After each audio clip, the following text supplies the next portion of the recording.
மகிழ்வு டீம்லேருந்து இந்துமதி ஆர்கில் பேசுகிறோம். நம்ம அந்த 21 days சேலஞ்சில் டே 6 இன்றைக்கி நம்ம பார்க்க வேண்டிய ஸ்மால் பிஸ்னஸ் ஐடியா என்ன அப்படின்னா, நம்ம எல்லாருக்கும் ரொம்ப ஃபெமிலியரான ஒரு பிஸ்னஸ் தான். பட் இது எல்லாரும் பண்ண முடியுமான்னு தெரியல. பட் ஆனால் உங்களோட திறமையை நீங்கள் வளர்த்துக்கிட்டிங்கன்னா கண்டிப்பாக படிக்காதவங்க கூட இதை பண்ண முடியும். ஆனால் ஒரு நம்ம அந்த திறமையை நீங்கள் வளர்த்துக்கணும், அவ்வளோதான். பட் நான் என்ன சொல்லியிருக்கேன், இதுக்கு முன்னாடி ஸ்மால் பிஸ்னஸ் ஐடியா பண்ணும்போது உங்களோட கஸ்டமர்ஸ் எத்தனை பேர் வருவாங்க, அடிக்கடி வருவாங்களா, இல்லை ஒரே கஸ்டமர் திரும்ப வரதுக்கு எவ்வளோ டைம் ஆகும்னு யோசிக்க சொன்னேன் இல்லையா. அதை அப்படி பார்த்தா இந்த பிஸ்னஸ் ரொம்ப ப்ராஃபிட்டபிள். 40% வரைக்கும் லாபம் நீங்கள் எடுக்கலாம். 20% 40% வரைக்கும். அதாவது தோராயமாக என்ன, 100 ரூபா செலவு பண்ணால் 20 ரூபாயிலேருந்து 40 ரூபா வரைக்கும் உங்களுக்கு லாபம் கிடைக்கும். அப்படி என்ன பிஸ்னஸ் பண்ணணும்னு கேட்குறேன். நம்ம எல்லாருக்கும் பிடிச்ச கேக் தான். ஏன்னா நம்மளுடைய 24/7 ஒரு ஸ்வீட், ஒரு ஹாப்பினஸ்ன்னு சொன்னால் அடுத்த நிமிஷம் நம்மளோட லைஃப்பில் ஆட்டோமேட்டிக்காக கேக்குங்கிற ஒரு விஷயம் வந்தது. அப்படி பார்த்தீங்கன்னா கேக் அப்படிங்கிறது நம்மளுடைய வாழ்க்கையில் இன்றியமாக ஒரு பொருளாகிடுச்சு. யாராவது சின்ன குழந்தைங்க பர்த்டேக்கு மட்டும் வெட்டிட்டு இருந்தாங்க. இப்போ பார்த்தீங்கன்னா வயசானவங்க வரைக்கும் எல்லாரோட பர்த்டே, ஆனிவர்சரி, ஏதாவது ஸ்பெஷல் அக்கேஷன், தீபாவளி, பொங்கல், இல்லை எல்லாத்துக்குமே நம்ம நியூ இயரில் விட்டு தான் முன்னாடி வெட்டிட்டு இருப்பாங்க. பட் இப்போ எல்லாத்துக்குமே அந்த கேக் வெட்டுறது அப்படிங்கிறது ரொம்ப முக்கியமான ஒரு பார்ட்டாக போயிடுது அவங்களோட லைஃப்பில். அப்படி இருக்கும்போது இந்த கேக் மேக்கிங் பிஸ்னஸ் பற்றி நம்ம இன்றைக்கி பார்க்க போகிறோம். ஸோ கேக் மேக்கிங் பிஸ்னஸ் வந்து ஈஸியான டாஸ்க் கிடையாது. ஜஸ்ட் நீங்கள் ஒரு ஸ்கில் தான், அதை கற்றுக்கிட்டு அதுக்கு தேவையான சில எக்யூப்மெண்ட்ஸை நீங்கள் வாங்கணும். தோராயமாக இதுக்காக நீங்கள் ஸ்டார்ட் பண்ணுறதுக்கு அந்த கோர்ஸுக்கு நீங்கள் ஒரு அமௌண்ட்டும் ப்ளஸ் வந்து ஒரு சம்திங் அதுக்கான இன்ஃப்ளூமென்ஸ் அப்படின்னா அதுக்கான குட்டி டூல்ஸ்லாம் வாங்குவாங்க. மினிமம் 25,000 இன்வெஸ்ட்மெண்ட் நம்ம இதுக்கு மொத்தமாக அந்த கோர்ஸ் நீங்கள் கற்றுக்கிறது ப்ளஸ் அதுக்கான திங்ஸ் சொன்னீங்களே அந்த திங்ஸ்லாம் வாங்குற மாதிரி இருக்கும். ஸோ 25,000க்குள்ளே நீங்கள் இன்வெஸ்ட்மெண்ட் நீங்கள் பண்ணுறீங்க அப்படின்னா உங்களுக்கு நீங்கள் எடுக்கிற ஆர்டர்ஸ், நீங்கள் மார்க்கெட்டிங் பண்ணுறதை டிபெண்ட் பண்ணி ஒவ்வொரு கேக்குக்கும் தாராளமாக நீங்கள் 30% நீங்கள் என்ன பண்ணலாம், ப்ராஃபிட் வைக்கலாம். 100 ரூபாய்க்கு 30 ரூபா உங்களுக்கு லாபம் கிடைக்கும். அப்படின்னா ஒவ்வொரு கேக்கை நீங்கள் என்ன பண்ணலாம், 1/2 kg 1 kg அப்படி நிறைய விஷயத்தில் வந்து ஹெல்ப் பண்ணுறாங்க. அப்படிங்கிறப்போ நீங்கள் டிஃப்ரெண்ட்டாக யோசிக்கிற ஒரு பர்சனாக இருந்தால், உங்ககிட்ட ஸ்கில் இருக்குது அப்படின்னா, உங்களுக்கு இன்ட்ரெஸ்ட் இருக்குது அப்படின்னு சொன்னால் கேக் மேக்கிங் பற்றின வீடியோஸ் நிறைய பார்த்துட்டே வாங்க.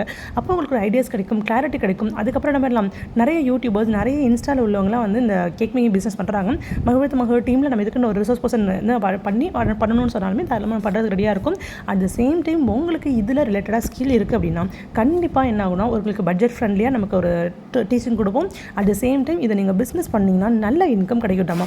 ஏன்னா நீங்கள் நியர்பையாக ஒரு ஷாப்பில் நீங்கள் போய் வாங்குறீங்கன்னா அந்த ஷாப்பில் போய் நீங்கள் ரெகுலராக ரெப்புடேஷனாக நீங்கள் வாங்குறத விட என்ன நீங்கள் வீட்டிலே பண்ணுறீங்க அப்படின்னா வீட்டில் ரொம்ப பெரிய ரூம்லாம் தேவையில்லை. ஜஸ்ட் ஒரே ஒரு சின்னதாக ஒரு 10க்கு 10 விட சின்னதாக ஒரு ரூம் இருந்தால் மட்டும் போதும். அந்த ரூம் கொஞ்சம் க்ளீனாக இருக்கணும், க்ளீனிங் ஹேபிட்டோடு இருந்தால் மட்டும் போதும். எல்லா விதமான திங்ஸும் தேவையில்லை. சின்னதாக ரொம்ப சிம்பிளான ஒரு நீங்கள் ஆரம்பிங்க. அதுக்கப்புறம் நீங்கள் கேக் மேக் பண்ணுறீங்கன்னு தெரிஞ்சு 2-3 பேருக்கு நீங்கள் சேல் பண்ணுறீங்கன்னா அது சேல் ஆகலைன்னா குட்டி பீஸாக போட்டு 10 ரூபாய்க்கு நீங்கள் என்ன பண்ணலாம், சேல் பண்ணலாம். இந்த மாதிரி நிறைய விஷயங்கள் இருக்குது. அது நீங்கள் பிஸ்னஸை நீங்கள் கற்றுக்கும் போது உங்களுக்கு தெரிஞ்சிடும். பட் இந்த பிஸ்னஸ் ஐடியா ரொம்ப பெஸ்ட்டான ப்ராஃபிட் கொடுக்கும், உங்களுக்கு ஒரு நல்ல பேரை கொடுக்கும். அதுக்கப்புறம் நீங்கள் யாருன்றதுக்கான ஐடென்டிஃபிகேஷனை இது நல்ல ஒரு அடையாளமாக கொண்டு போய் சேர்க்கும். இப்போ ஃபஸ்ட்டு 100 ரூபாயில் செய்ய ஆரம்பிச்சாங்க தான் இதில் நீங்கள் ஒரு நாளைக்கு ஒரு 100 ரூபாய் இல்லாமல் கிடச்சா போதும் அப்படின்னு ஆரம்பிச்சாங்க தான் இன்றைக்கி ஒரே நாளில் மினிமம் 5,000 to 10,000 சம்பாரிச்சிட்டு இருக்காங்க. மினிமம் 5,000 அப்படிங்கிறனாலே யோசிச்சு பாருங்கள். ஒரு நாளைக்கு 5,000 ரூபாய்க்கு அளவுக்கு ஆர்டர் வந்துட்டே இருக்கும். ஸோ மாதத்தில் எல்லாமே வருமானம் அட்லீஸ்ட் மினிமம் ஒரு 20 நாளாவது உங்களுக்கு கிடைக்கும். அப்போ 20 நாளில் 10 நாள் நீங்கள் லீவ் விட்டால் கூட 20 நாளில் 5,000 ரூபாய் நீங்கள் லாபம்னா 1 lakh வரைக்கும் எடுக்க முடியும். இப்போ 1 lakh எடுக்கிறதுக்கு எப்படி இந்த ஸ்கில்லை நீங்கள் மார்க்கெட்டிங் பண்ணணும்னு யோசிச்சா மட்டும் போதும். இது எல்லாமே உங்களுக்கு ட்ரைனிங்கில் கிடைக்கும். எந்த ட்ரைனிங் எடுக்கிறீங்களோ ப்ரைவேட் செக்டரில் ட்ரைனிங் நடக்கும், அதை சேர்த்து நம்ம டீமில் ட்ரைனிங் நடக்கும். இது எல்லாத்துலேயுமே நீங்கள் ஸ்கில்லை தெளிவாக கற்றுக்கிட்டு நீங்கள் ட்ரை பண்ணுறீங்க. உங்களுக்கு இது பிடிச்ச ஜாபாக இருக்குது, எனக்கு இது ஆப்டாக இருக்குன்னு சில பேருக்கு தோணும். சில பேருக்கு மேம் நான் சும்மாவே அதெல்லாம் பண்ணிக்க மாட்டேன், நான் நார்மல் சமையலே பண்ண மாட்டேன், எனக்கு எப்படி டிசைனாக பண்ண தெரியும் அப்படின்னா உங்களால் முடியும்னு நீங்கள் முயற்சி பண்ணால் கண்டிப்பாக அதுக்கான விஷயங்கள்லாம் தெரிஞ்சிடும். 1 by 1 உங்களுக்கு வேணும் இது அப்படின்னு நினச்சா அதுக்கான முயற்சிகள் நீங்கள் எடுக்கும்போது அந்த முயற்சிகள் கண்டிப்பாக வெற்றி அடையும். ஸோ உங்களுக்கும் ஒரு கண்டிப்பாக இதை நீங்கள் பட்டுட்டு 100 கேக்ஸ் வந்து நீங்கள் செய்யணும்னு பிளான் பண்ணிக்கோங்க. அப்போது நீங்கள் என்ன இப்போ ஃபார் எக்ஸாம்பிள் இந்த டேட் எடுக்கிறீங்க அப்படின்னா இதுலேருந்து ஒரு வருஷத்துக்குள்ளே 100 கேக் நம்ம செஞ்சு விற்றுருக்கணும் அப்படின்னு நினச்சிட்டே வாங்க. 100 கேக் முடிச்சு 101வது கேக் செய்யும்போது உங்களுக்காக நீங்கள் உங்களை செலிப்ரேட் பண்ணுற மாதிரி ஒரு கேக் வெட்டி கேக் செஞ்சு அதை எல்லாரையும் இன்வைட் பண்ணி நம்ம கேக் பிஸ்னஸ் பண்ணி நான் 100 கேக் நான் பண்ணியிருக்கேன்னு சொல்லி எல்லாருக்கும் ஒரு ட்ரீட் கொடுங்க. ஸோ இதெல்லாமே ஒரு ஹாப்பினஸை க்ரியேட் பண்ணும். ஸோ மற்றவங்களுக்கும் ஒரு ஹெல்ப் பண்ணி ஒரு பட்ஜெட் ஃப்ரெண்ட்லியாக பண்ணிங்கன்னா இன்னும் சூப்பராக இருக்கும். எல்லோரும் யோசிக்கிற மாதிரி இல்லாமல் கொஞ்சம் டிஃப்ரெண்ட் ஆங்கிளில் யோசிங்க, டிஃப்ரெண்ட் பட்ஜெட்டில் யோசிங்க, வெளிலலாம் என்ன ப்ரைஸ் கிடைக்குது அதெல்லாம் யோசிங்க. அப்போ சப்போஸ் சேல் ஆகலைன்னா என்ன பண்ணும், குட்டி பீஸா வச்சு எப்படி குட்டி பெட்டி கடையில் என்ன பண்ண ஒரு கவர் போட்டு நீங்கள் சேல் பண்ணிங்கன்னா ஆட்டோமேட்டிக்காக ஒரே நல்ல சேல் ஆகிடும். நிறைய விஷயங்கள் இருக்குது.